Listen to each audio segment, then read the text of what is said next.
Bonjour, je m'appelle Christophe Arnoux et je suis docteur vétérinaire et aussi directeur de recherche au CNRS.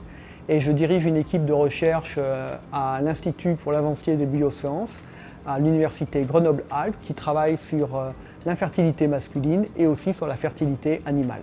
On a commencé à travailler avec Floralis il y a à peu près 15 ans, lorsqu'on a commencé à découvrir des premières molécules qui permettaient d'améliorer la fertilité, en particulier la physiologie spermatique. L'avantage de Floralis, c'est d'être capable de mettre en relation les chercheurs et les industriels. Et donc pour développer des projets collaboratifs.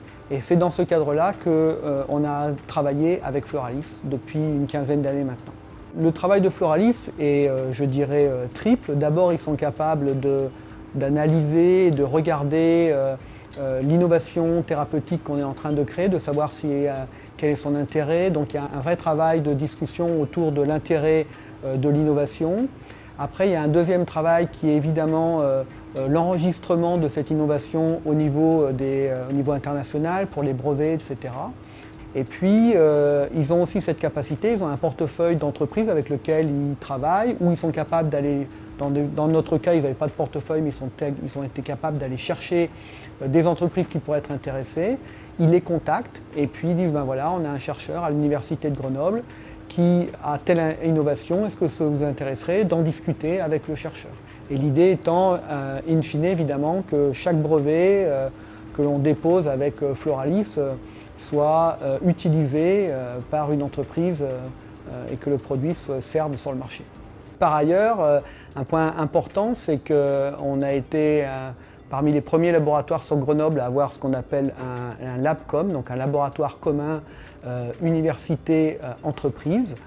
Et c'est grâce au travail en amont fait par Floralis sur l'identification d'un partenaire qu'on a pu monter ce laboratoire qui a duré pratiquement 10 ans de recherche commune.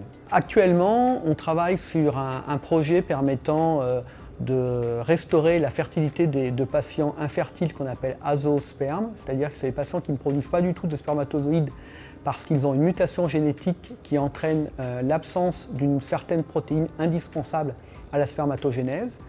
Et donc on travaille à essayer de restaurer la fertilité de ces patients. Donc c'est un programme qui a démarré déjà il y a plusieurs années en arrière. On a de très jolis résultats, très encourageants sur des modèles précliniques. Et l'avenir, c'est d'obtenir des résultats similaires sur des modèles plus complexes qui sont des modèles primates non humains. Et donc la dernière étape, c'est de réaliser une phase clinique pour voir si notre stratégie peut traiter des patients.